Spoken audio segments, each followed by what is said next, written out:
ये प्रणाली हम लाना चाहते हैं, वो एंशिएंट इंडिया का, प्राचीन भारत का गणतंत्र था, लोकतंत्र था।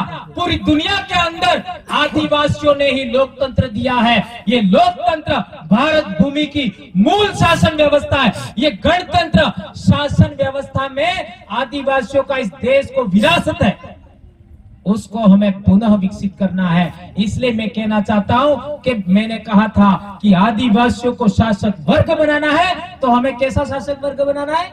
ये 7,707 राजा वाला। उसका प्रणाली क्या था उस पर अभी बात नहीं करेंगे, आप हिस्ट्री में पढ़ सकते हो। उसी सिस्टम के आधार पर हमने सीसीसी बनाई है। सीसी नहीं, ठीक है, समझ गया तुम्हें, समझ में आवी गई। और उसी तर्ज पर डीसीसी बनाई है, उसी तर्ज पर बीसीसी बनाई है। कई लोगों को समझ में नहीं आया हो ताकत जो है ऐसा क्यों किया है, ये अब धीरे धीरे समझ में आ रहा है ना, कि वास्तव में ऐसा क्यों किया गया था। अब धीरे धीरे समझ में आता है। अपने 2 से 4 डीसीसी की मीटिंग प्रतापगढ़ में हो चुकी है, आपको मालूम होगा, ठीक है ना। डीसीसी को सर्वाधिकार है, ध्यान रखो, सर्वाधिकार। लेकिन ना प्रतापगढ़ वाला हमारे अलग करबो है एमने सालेगा, इसके लिए सीसीसी बनी हुई, ठीक है। ये बात हमको समझना होगा। अब जो हमारे देश के अंदर रजवाड़ों की शासक व्यवस्था थी, वो कौन आए सबसे पहले? अरब वाले। अरब वाले वो क्या थे? ट्राइबल थे। अरब मुस्लिम लोग आए, उन्होंने पूरी दुनिया के अंदर आपका इस्लाम धर्म को पहुंचाया। वो सबसे पहले 8वीं शताब्दी में आए, वो भी ट्राइबल थे। इसके बाद कौन आए? गजनवी गौरी आए, वो भी ट्राइबल थे। इसके बाद कौन आए? तुर्क लोग आए, वो भी ट्राइबल थे। मुगल, वो ट्राइबल नहीं थे, ये ध्यान रखना है। मुगल वो ट्राइबल नहीं थे। तो यहां के रजवाड़ों को, रजवाड़ों के अंदर भी ट्राइबल लोग हैं, ये ध्यान रखना है। ये रजवाड़ों के अंदर भी ट्राइबल लोग हैं। तो ट्राइबल ने ट्राइबल को हराया। लेकिन यहां की जो राज व्यवस्था थी हमारे देश के अंदर, उसके अंदर एक खामी थी। क्या खामी थी? राजा का बेटा ही राजा होगा, राजा का बेटा ही राजा होगा, फिर वो ही उसी के घर में राजा होगा, इसके अलावा कोई दूसरा राजा नहीं होगा। राजा होने के लिए रानी के पेट से पैदा होना जरूरी था, और वो भी कौन सी रानी? पेल की रानी, पट रानी, इसके अलावा नहीं। ये नियम था। जबकि उन ट्राइबल्स में क्या नियम था? जितना इलाका जीतोगे उसमें तुमको भाग मिलेगा। ये पूरी दुनिया के अंदर इस्लाम कैसे फैला ये तुमको कोई बताएगा नहीं। जिस इलाके को तुम जीतोगे उसमें तुमको हिस्सा मिलेगा, जितनी संपत्ति तुम लूटोगे उसमें तुमको हिस्सा मिलेगा। ये भी गलत था। लेकिन इन्हीं 2 बातों की वजह से पूरी दुनिया के अंदर इस्लाम फैल गया। केवल 50 साल के अंदर, मोहम्मद साहब के मरने के 50 साल के अंदर पूरा सेंट्रल एशिया, भारत तक, उधर अफ्रीका तक, उधर यूरोप तक, स्पेन तक इस्लाम फैल गया। और वो भी ट्राइबल्स थे, अरब के लोग। इन लोगों ने तो जो भारत का शासक वर्ग था आज की तारीख में रजवाड़ा वाला, उनको वो भी, उनमें भी ट्राइबल थे, लेकिन वो ट्राइबल भी यहां के तक वहां थे। ये विषय अभी अधूरा है, इतना लंबा खींचने का मेरे पास टाइम नहीं। तो वो लोग आए, उन्होंने उनको परास्त कर दिया, और इस तरीके से भारत के अंदर दिल्ली सल्तनत की शुरुआत होती है। दिल्ली सल्तनत पूरे देश के अंदर मोहम्मद खिलजी और तुगलकों के जमाने में पूरे देश के अंदर जो आदिवासी राजा थे, सब पराजित। इट मीन्स ये मुगलों ने पराजित किए ऐसा नहीं है। ये जो रजवाड़े थे वो हार करके आदिवासी इलाके में आते थे, और आदिवासी इलाके में आदिवासी राजा को ही मार करके फिर यह राजा बन जाते थे। ऐसे बना है ये रियासत, ये आप लोग इतिहास जानते हो। अब इसके बाद में फिर मुगल आते, इन मुगलों ने पूरे देश को जीत लिया और कई वर्षों तक राज चला, पर उसमें भी वही शासन प्रणाली थी, राजा का बेटा राजा, राजा का बेटा राजा। और उनमें तो एक नियम और भी नहीं था। क्या नहीं था? उत्तराधिकार कैसे होगा पता नहीं था, तो बेटे बेटे आपस में लड़ करके जो जीतता था वो राजा बनता था। ये बात क्यों समझा रहा हूं? ये तुम्हारे अंदर बीमारी नहीं आनी चाहिए, इसलिए मैं समझा रहा हूं। इसके बाद आते अंग्रेज। वो शासन प्रणाली गलत नहीं होती, याद रखो, बहुत अहम बात कर रहा हूं।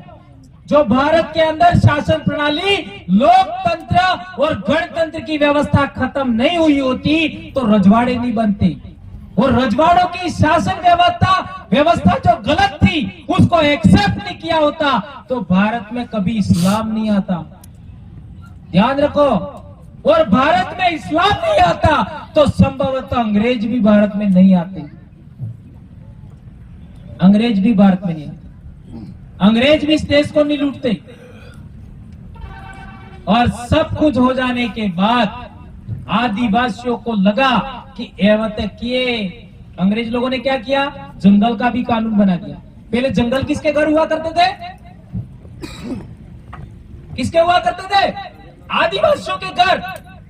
जब तक जंगल का कानून नहीं था आदिवासी सुरक्षित था, उसको पेट भरने का प्रॉब्लम नहीं था, उसको शिक्षा का प्रॉब्लम नहीं था, उसको पानी का प्रॉब्लम नहीं था। तो हजारों साल तक आदिवासी जंगल के सहारे रहे, इसलिए आदिवासियों ने अंग्रेजों के विरोध में लड़ाई लड़ा। इसलिए कई लोगों के दिमाग में सवाल भी पैदा होता है कि आदिवासी लोग मुगलों के टाइम में क्यों नहीं लड़े, अंग्रेजों के टाइम में क्यों लड़े? तो अंग्रेजों ने जंगल का भी कानून बनाया, इस वजह से आदिवासी लोग लड़ने को मजबूर हुए, जो मैंने अभी उदाहरण आपको सबसे पहले दिया था। और फिर आदिवासियों ने अंग्रेजों के विरोध में लड़ाई लड़ा, इसी वजह से आपको यह अधिकार मिला अनुसूचित क्षेत्र का। उसी को 5वीं अनुसूची कहते हैं, और ये 5वीं अनुसूची का अधिकार नहीं होता तो आप वार्ड पंच भी नहीं बनते, आप पंचायत समिति सदस्य नहीं बनते, आप जिला परिषद सदस्य नहीं बनते, आप सरपंच नहीं बनते, आप एमएलए नहीं बनते, आप एमपी नहीं बनते, और आपको नौकरी भी नहीं मिलती। इतना बड़ी बात इन 4-5 आंदोलनों की बदौलत से हमको मिला है, यह इतिहास हमको ज्ञात होना चाहिए। तो हमारा जो लोग सुधरेंगे, ये आज मैंने लिखा था, जो लोग सुधरेंगे हम कहते हैं उसके अनुसार दारू नहीं पीना है, छोड़ेंगे, किसी दूसरी महिला के साथ इधर उधर देखना नहीं है, अपने वाली को छोड़ करके, है इतनी बड़ी बात कह रहा हूं मैं। अब मारते एक है मैंने कोई तकलीफ नहीं, तब तो तकलीफ है। ये चीज समाज सुधार की बात है, समाज को व्यवस्थित बनाना हमारे पूर्वजों के समान। इसलिए कह रहा हूं मैं, इधर उधर ये ताकने जागने वाले लोगों को भी हम याद नहीं रखेंगे, ये आज कह देता हूं, ठीक है? और आज तक की कोणक करता है तो ही बांध, ये समाज सुधार चल रहा है, आदर्श समाज बनाना है मुझे, है ना? दारू बंद, ये भी बंद, फोटो खिंचवा सकते हो, बाकी नहीं, ठीक है ना? क्योंकि हमारे बहुत सारे बच्चे प्रभावित होते हैं। अभी कल परसों हुआ वहां पर अंबेडकर जयंती पर, अब क्या ये गिरीश ने अंतोष भाई वो बैठे, उनको पूछो, अब जैसे मैं तो बोल के आया, बहुत सारे लोग मेरे ऊपर पड़े फोटो खींचने के लिए। अब इतने लोग आ गए तो ये लोग लेके मेरे को भागे, जब अट्ठो लोग कार्य लाखों लोगों में से कार्य फोटो खींच रहे ना, अब ये लोग तो अपने थे नहीं, अब कौन पहचाने उनको, लेके भागे। और रोड के पास आते आते एक आदमी अपनी बेटी को लेके आया, वो भी शायद शादीशुदा थी, या फिर कोई भी होगा, वो आया और इन मेरे आपके साथ इनका फोटो खिंचवाना है, ये पूछ लो इनको। और उन्होंने फोटो खींचा, हमने तो नाम भी नहीं पूछा, कहाँ के हो न कौन हो न क्या हो न कौन से जिले के कौन से समाज को पूछा ही नहीं, हम तो फिर भाग आए। अब आप सोचिए ये क्यों हुआ? ये इसलिए हुआ, ऐसा कैसा पाल बलुआ में भी हुआ था। ये इसलिए होता है कि हम वो बात बता रहे हैं जो कोई बताता नहीं है। आज जिंदा रहने के लिए, आदिवासियों को जिंदा रहने के लिए जो भी चाहिए वो हम सब बोल रहे हैं, इस वजह से ये बात होती है। नहीं तो मार आते कौन फोटो के सामने कौन के सामने? पर हम जो बोलते हैं यहां लगता है, दिल को छूता है, ऐसे हमारे पास मुद्दे। ठीक है, ये बात हमको समझना है। तो शासक वर्ग बना रहे हम, कैसा? कम से कम एक कॉन्स्टिट्यूंसी के अंदर 100 लोग होना चाहिए हमारे पास। कटला हो एक धोको आले तो बीजो धोको आले तो तीजो पानी वियड़ाम पानी आवे के वियड़ दो ना एम जूझे हमारे, इसलिए ये जाजम में से आदमी निकालने की व्यवस्था बनाई है। ये पूना पैक्ट का दुष्प्रभाव रोकने के लिए बनाई है। ये बहुत बड़ा विषय है। देश में लोकतंत्र आने से पहले हम लोगों से सिलेक्शन का अधिकार छीन लिया, केवल इलेक्शन का अधिकार है। हमारा जनप्रतिनिधि कौन होगा, हमारा एमएलए कौन होगा, हमारा एमपी कौन होगा, यह सिलेक्शन करने का अधिकार हमसे छीन लिया। इसी को कहते हैं पूना पैक्ट। इसलिए हमने फैसला लिया कि इस जाजम से ही सिलेक्टेड होगा और वो आदमी चुनाव लड़ेगा। ये मिला था ना अभी, क्या नाम है? खड़ा हो भाई, दरियावत थावर, ये थावर डामर नहीं, ये थावर डामर ऐसे ही सिलेक्ट हुआ था। 300 350 लोगों ने रात को वोटिंग दे करके इसको सिलेक्शन किया था, है ना।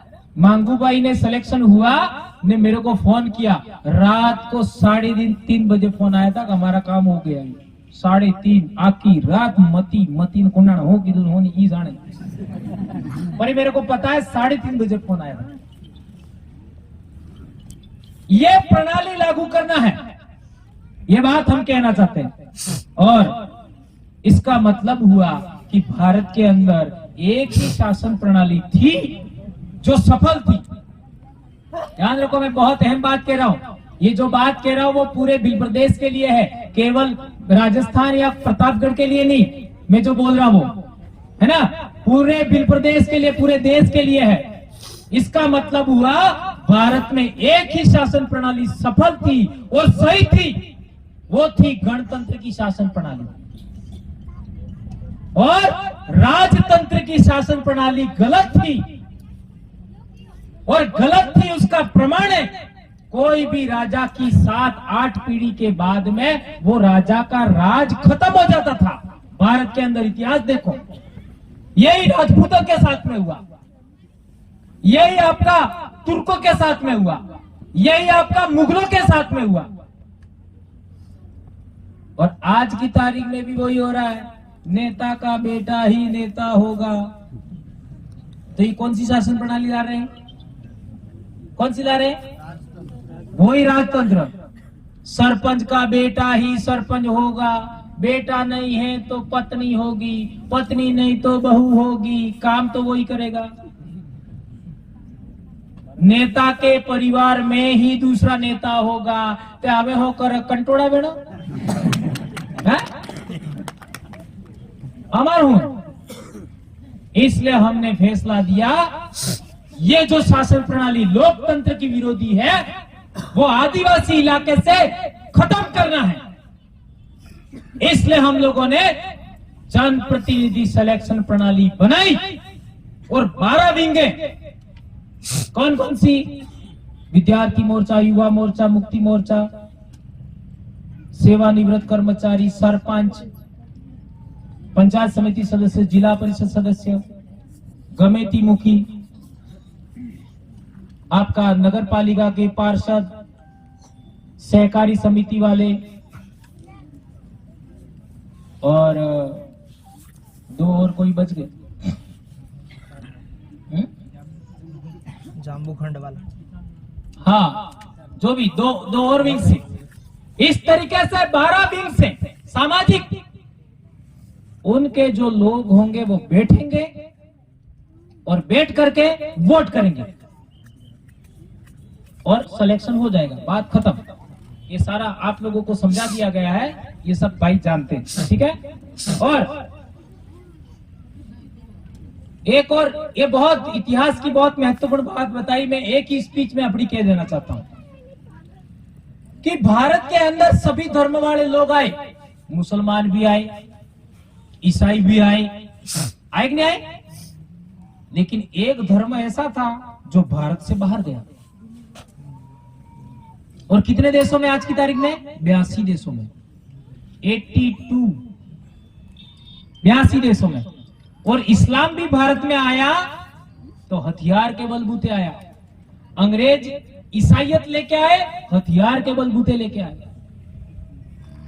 और ये जो भारत से धर्म बाहर गया, वो कोई लेके गया ही नहीं, वो विचार गए, प्रचारक गए, वो हथियार लेके कभी नहीं गए। और आज 82 देशों में फैल गया। वो कौन सा धर्म है?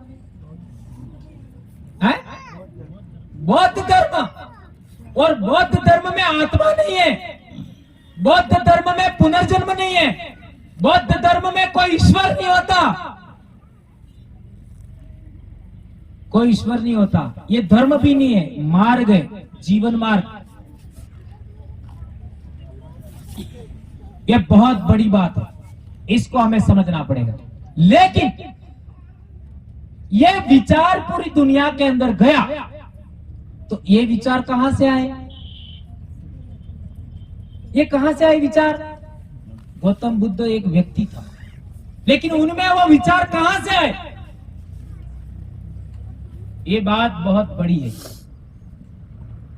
आपका गौतम बुद्ध का धम्म 2500 साल पहले था, सिंधु घाटी में नहीं था क्या सिंधु घाटी सभ्यता में? इतिहास के स्टूडेंट कौन कौन है? हाथ ऊंचा करो जरा। ये इतने तो हैं। आपका 2500 साल पहले गौतम बुद्ध पैदा हुए, इसके बाद बौद्ध धम्म आया।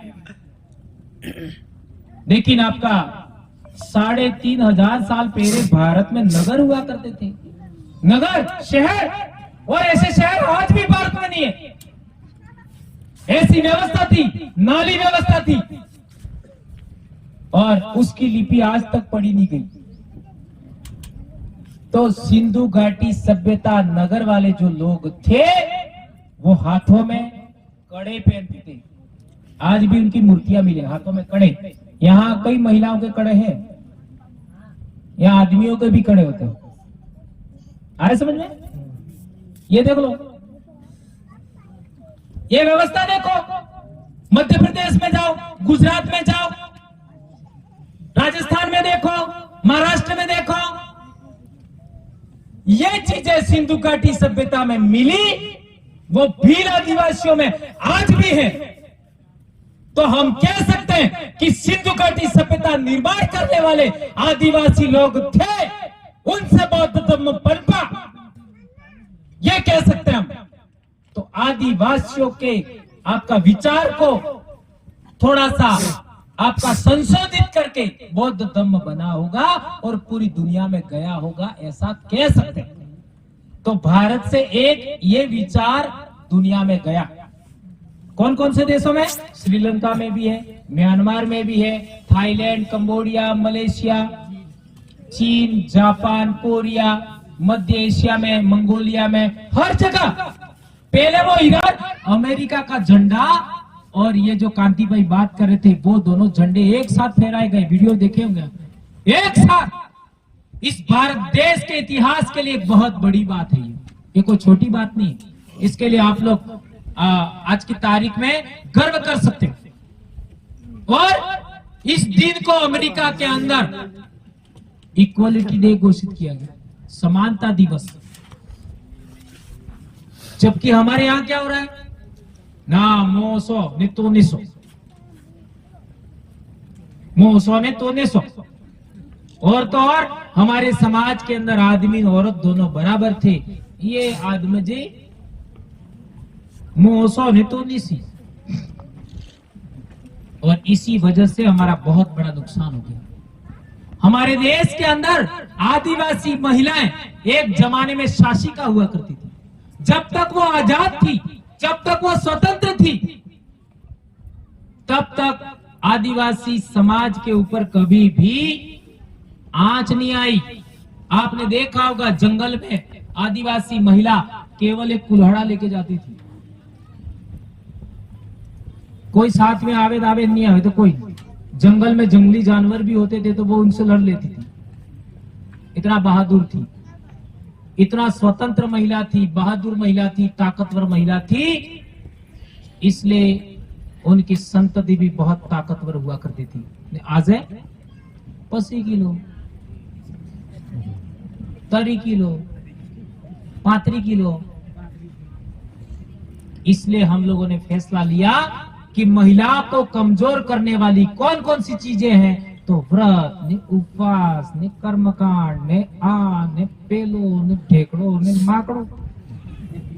फिर आजकल एक घणी बात एक गजब साली की है, पेले कलश हवा वाली गंगोद्यापन। अले तमे मरो ते तमार फूल पदरा क्या था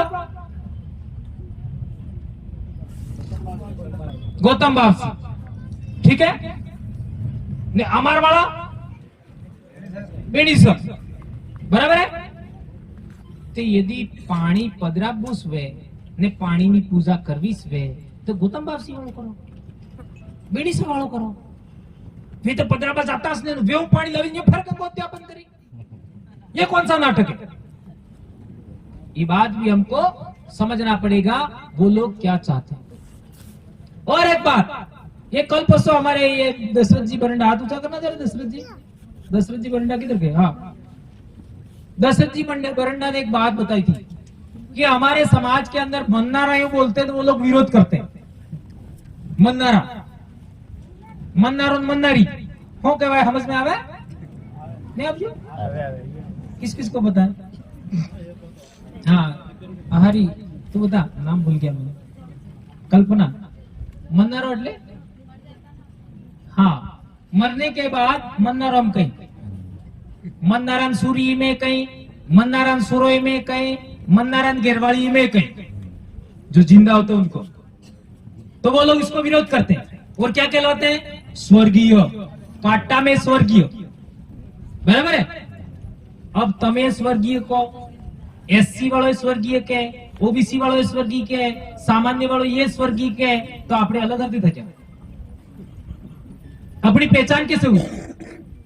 हमारी बोली खत्म, संस्कृति खत्म, समाज व्यवस्था खत्म, तो हम आदिवासी भी नहीं रहेंगे। जब आदिवासी नहीं रहेंगे, आज की तारीख में इतने अधिकार है, इसके बावजूद जबरदस्ती जमीन खरीद रहे हैं, जबरदस्ती जमीन छीन रहे हैं, तो जिस दिन तुम आदिवासी नहीं रहोगे तो तुम्हारे पास झोपड़ा भी नहीं रहेगा। ये बहुत इंपॉर्टेंट बात कह रहा हूं, ये बात ध्यान रखना होगा। और एक महत्वपूर्ण बात, हमें गणतंत्र के रास्ते पर ही चलना है, हमें लोकतंत्र के रास्ते पर ही चलना है। यहाँ जितने भाई सुन रहे हैं और वीडियो के माध्यम से सुनेंगे, उन सबको कहना चाहता हूं, आप लोगों को सुप्रीम कोर्ट का जजमेंट, देश में जो कानून चल रहा है कानून, और तीसरी बात संविधान, और चौथी बात लोकतंत्र, इसके अलावा किसी भी रास्ते पर हमें नहीं चलना है। और एक महत्वपूर्ण बात कहना चाहता हूं, हमारे देश के अंदर 2 उदाहरण दिए मैंने, विचारों के आधार पर पूरी दुनिया में फैला हुआ, उसी रास्ते पर हमको चलना है। हम सब शिक्षक हैं, हम सब सामाजिक टीचर हैं, सोशल टीचर, सामाजिक शिक्षक हैं। हमें विचारों का प्रचार करना है, हमें किसी को गाली नहीं देना है, किसी को थप्पड़ नहीं मारना, लठ मारना तो दूर की बात है। और जो लोग, इसलिए मैंने बोला था, जो सुधरेंगे उनको जोड़ेंगे, और जो जुड़ेंगे उनको शासक वर्ग बनाएंगे। ये बात ध्यान रखनी है, इसलिए किसी भी तरीके से अनुशासनहीनता बिल्कुल नहीं होनी चाहिए।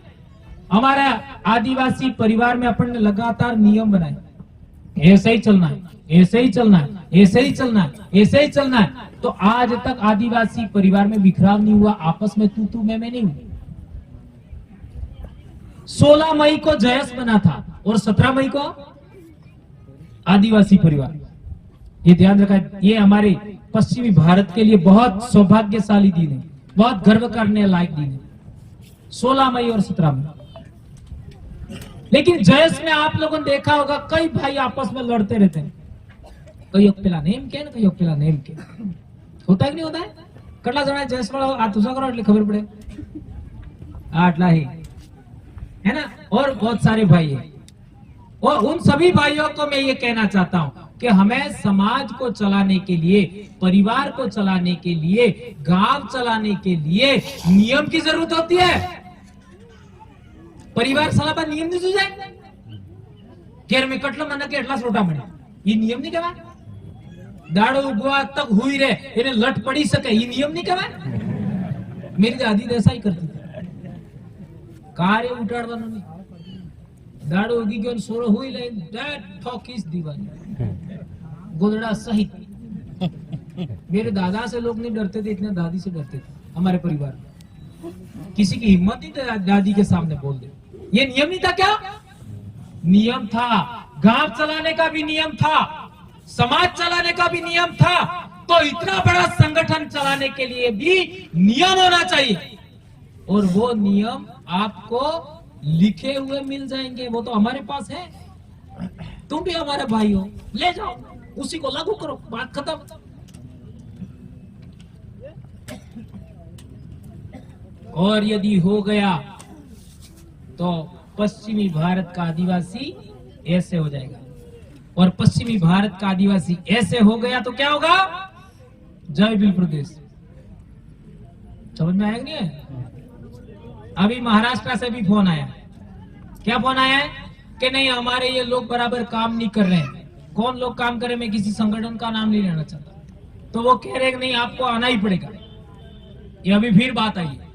ये 2 एससी की मीटिंग होने के बाद अब फोन पर फोन आ रहे हैं लोगों के, कई लोग और दूसरे ओबीसी के लोग भी बात चल रही है, इंटरनल बात चल रही है, एससी के लोगों से भी बात चल रही है। अब सब लोगों को लगने लगा है ये लोग सही है।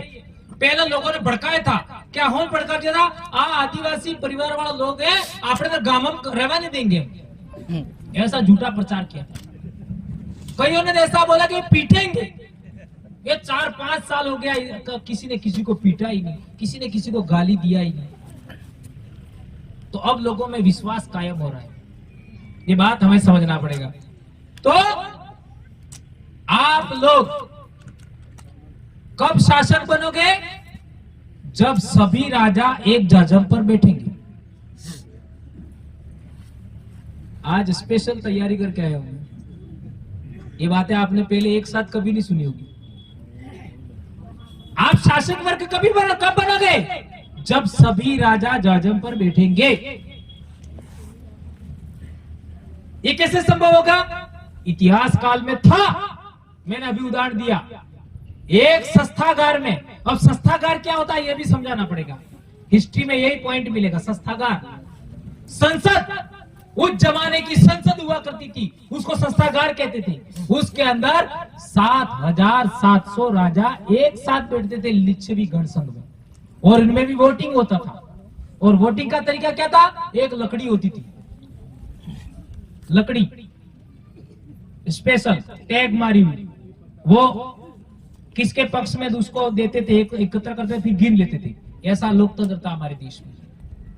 तो उसको पुनः लागू करना है, ये हमारे पूर्वजों की विरासत है, उसको पुनः लागू करना है। तो सभी शासक वर्गों को जाजम पर बैठना होगा। ऊपर एक ही टेंट होगा, नीचे भी एक जाजम होगी। इसलिए आदिवासी परिवार ने बहुत पहले नियम बनाया कि मंच पर कोई नहीं बैठेगा। एमएलए होगा, चाहे एमपी होगा, चाहे कितना भी बड़ा आदमी होगा, इसी जाजम पर बैठेगा। ये उदाहरण, ये बहुत बड़ी बात है। हम लोगों ने योजनाबद्ध तरीके से समाज को समझाने के लिए नियम पर नियम बनाते गए और आज सबको समझ में आ रहा है। तो ये बात, आप सारी बातें मैंने बता दी। और एक ये आप देख सकते हो, ये जमाबंदी, ये जमाबंदी आपके इलाके की निकली हुई है। उसमें आपके पूर्वज भील है कि मीणा है, ये लिखा हुआ है, देख सकते हो, भील ही है, बराबर है। और थोड़ा सा इस विषय पर मैं अब बोलना नहीं चाहता हूं, लेकिन बोल ही देता हूं। तुम्हारी इजाजत है? चलो बोल देता हूं। 1841 में मेवाड़ भील कोर बनी, तब मीणा कौन था? कटला वर्धाजी अरविंद भाई बोलছো 1841 सवा 100 साल है? कोई था? नहीं था। हल्दी घाटी 1576 में हुआ। कौन था मीणा? कोई नहीं था। इतनी सी बात तो समझ नहीं, दो सवाल है और कोई सवाल नहीं है। ये बात आप समझेंगे ऐसी मैं आशा अपेक्षा करता हूं। और हम लोग समाज को कैसा बनाना चाहते हैं? 2018 में बोला था, ये सफेद कपड़ा है ना, ऐसा हम बनाना चाहते हैं, एकदम पाक साफ मस्त झक्कास। तो आप बनना चाहते हो? ठीक है ना? तो इससे देखो, हम बोल रहे हैं, उससे वो संगठन वालों ने भी सीखा, एससी के लोगों ने, उन्होंने मंच पर किसी को नहीं बिठाया। हमारे जैसे सफेद फ्लैग होता है, ऐसा ही उनका फ्लैग था। ये कल अहमदाबाद में लोग देख के आप पूछ सकते हो। ठीक है, चलो एक साथ खड़े हो जाओ। एक जाजम पर बैठेंगे। आज स्पेशल तैयारी करके आया हूं। ये बातें आपने पहले एक साथ कभी नहीं सुनी होगी। आप शासक वर्ग कब बनोगे? जब सभी राजा जाजम पर बैठेंगे। ये कैसे संभव होगा? इतिहास काल में था, मैंने अभी उदाहरण दिया, एक संस्थागार में। अब संस्थागार क्या होता है ये भी समझाना पड़ेगा, हिस्ट्री में यही पॉइंट मिलेगा। पानी, पवन, चांद, सूर्य, चंद्रमा, तारे, पूर्वज, मातारुण, बाबा डुगरा, खत्रीज बावसी, हमारा पूर्वज, लाखों पीढ़ीना आनंद सबने साक्षी मानीने आजे शपथ लो के आज बाद अंग्रेजी शराब ने पीऊंगा, ने पीवा दियूंगा। और मारा समाजना मुद्दा है अणने मोखोद अपने आप को सामाजिक शिक्षक मानते हुए मेरे परिवार, मेरे समाज के लोगों को शिक्षित करूंगा, सुधारूंगा, जोड़ूंगा, संगठित करूंगा और शासक वर्ग बनाने के लिए जीवन भर प्रयास करूंगा। आदिवासी समाज की विवाह पद्धति, पूजा पद्धति को आगे बढ़ाऊंगा और मेरे पूर्वजों की अर्थव्यवस्था, खेतीबाड़ी, पशुपालन, बकरी पालन, मुर्गी पालन को भी जारी रखूंगा। ठीक है? और मेरे पूर्वजों के संतों के आंदोलन को जारी रखने के लिए भगत परंपरा को भी आगे जारी रखूंगा, जारी रखूंगी। और मेरे पूर्वजों द्वारा निर्धारित समाज व्यवस्था, जीवन शैली को जारी रखूंगा। यदि मैं इस इस वचन यानी मेरे पूर्वजों के की व्यवस्था को नहीं मानूंगा, नहीं मानूंगी, तो आज जगह मैंने मांग दे। धन्यवाद। जय जवाहर, जय आदिवासी, जय उत्तर प्रदेश।